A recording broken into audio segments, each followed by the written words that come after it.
Good morning. Today is the 11th day of the first Adar and the 20th of February. We are up to the third reading of Tetzaveh and we have a very interesting topic today. The third reading is all about putting the garments together. We learn of the overcoat, the apron, but mostly how in practice the priests are dressed. And the two new things that we learn is what's called the tunic and the linen, the wool belt that the priests had also. And the beginning of our explanation about this is going to start from a gematria, a very interesting one, that says that the belt plus the tunic, kutonet and avnet in Hebrew, has the same value as the tree of knowledge of good and evil. And this is a tremendous finding, let's call it. It's something I don't think it was stated in previous generations. I think this is something from Rav Ginsburg himself. But what is he saying here? He's saying that the belts, that the clothing that the priest wears is a rectification for the tree of knowledge of good and evil. And what's the idea here? So after Adam and Eve ate from the tree of knowledge, so we see that the rectification was that God dressed them. They first tried to dress themselves. They used the fig leaves. They took leaves from the fig and they used that. But then God gave them tunics. That's the word, kutanot, made out of some kind of either rabbit skin or something else. And that dressing of Adam and Eve is considered to be the rectification of the eating from the tree of knowledge. What's the connection between the two things? Why would clothing be in some way related to the tree of knowledge in such a way that it could rectify eating from it when it is prohibited? So the key to all this is understanding what the tree of knowledge really represents. And in the Arizal's writings, there's like a parallel path that sounds very similar to what goes on in Genesis, but he doesn't mean it to be the same thing. He's sort of, again, extrapolating archetypes out of what's happening in Genesis and then telling us, well, this is what happens in everyone. And the archetypes here are that Adam and Eve want to be like God. That's what the snake tells them. V'item kelokim yodei tov v'ra. You will be like God, knowing good and evil. They're looking for a short path to that. They're thinking that there's an easy way to get there. We'll eat from the tree of knowledge. So the tree of knowledge represents the shorter path, let's call it. And the shorter path is a path of chaos in the end. Why is it a path of chaos? Because you're running towards something without preparing the vessels to be able to contain it. Or to say it another way, to be like God, you have to be able to handle tremendous energy. There's a lot of difficult things that happen in the world.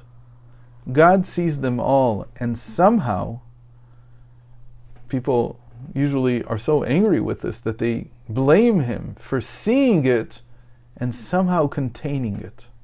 Somehow being able to contain it. Not only contain it, but remain optimistic that the future can get better.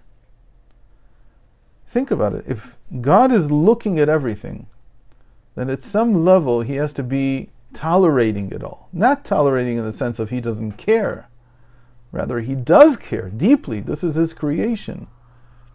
But he has such optimism in the future and such belief that only through free will can that future, that good future, be arrived at, that he suffers it all. So the Baal Shem Tov used to call him the one who suffers all worlds, sovel kol almin, which is a play on the two types of light that we usually talk about in Kabbalah and Chassidus, which is called the light that encircles all worlds and the light that permeates all worlds.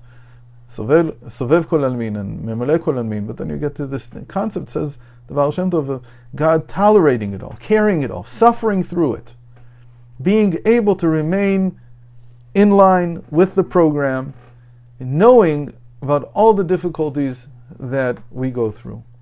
Now, when Adam and Eve wanted to be like God, they didn't realize that one of the things that's going to happen is that you're going to have to suffer through this also. You're going to have to see through all of this as well and be able to suffer it and not fall apart. To be able to do that, truly you have to have strong vessels. Very strong psychological vessels, very strong physical vessels even. You have to be able to contain it all. What allows a person to be able to tolerate even the deepest and most difficult parts of humanity and human history and human action and everything that happens in this world? The garments. The garments are the rectification of this, are the rectification for this tremendous energy that's unleashed the moment that you come and say, I want to see everything like God, I want to be like God. The garments are what this parsha talks about. Here specifically, these are garments that are commandments. And that's the strongest possible connection, or the highest possible level of a commandment being a garment in and of itself. All the commandments are garments, but we usually talk about them as being garments for the psyche. Here you have garments, the tunic and the belt, that are actual garments. It's a commandment for the priest, and it happens to be that the commandment is to wear a certain garment.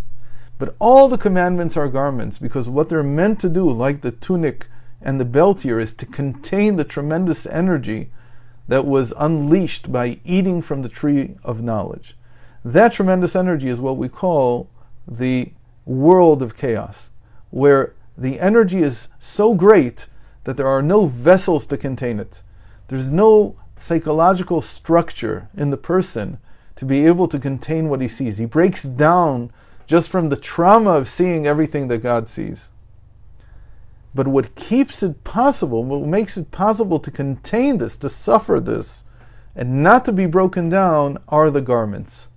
Specifically, the garments that are the commandments, specifically these garments from the high priest. It's as if you could say that every time that someone brought a sacrifice, the priest would see what he's bringing the sacrifice for. It could be that he sinned this way or did that, whatever they did. And it could be that he sees all the suffering that they went through, and not that they're bringing a peace offering or they're bringing a thanksgiving offering. They're going through everything that this person went through on the way to bringing the sacrifice. And they need these strong garments to be able to contain that. And that's the same idea with us. Without commandments that are garments, and we have many commandments that are garments, even now. So putting a head covering is not necessarily exactly a commandment from the Torah, but it's become like a commandment from the sages. These things, or putting on tefillin, or wearing a tzitzis, which is certainly a garment, all these things, and there are also garments for women, which I can't elaborate on here, because they have to do with with marital relations. But there are garments. But all the commandments are garments, and what they give us is the psychological strength, the perseverance, what we call the resilience, to be able to go through life. It's what gives a person enough structure to be able to handle everything that's in life. And that's what the idea here is, that the tunic and the belt equal the tree of knowledge of good and evil. To be able to see good and evil, and to be able to tolerate it and carry it, and not be broken by it, you need to have certain garments. So for the priests, it's the garments that they wear.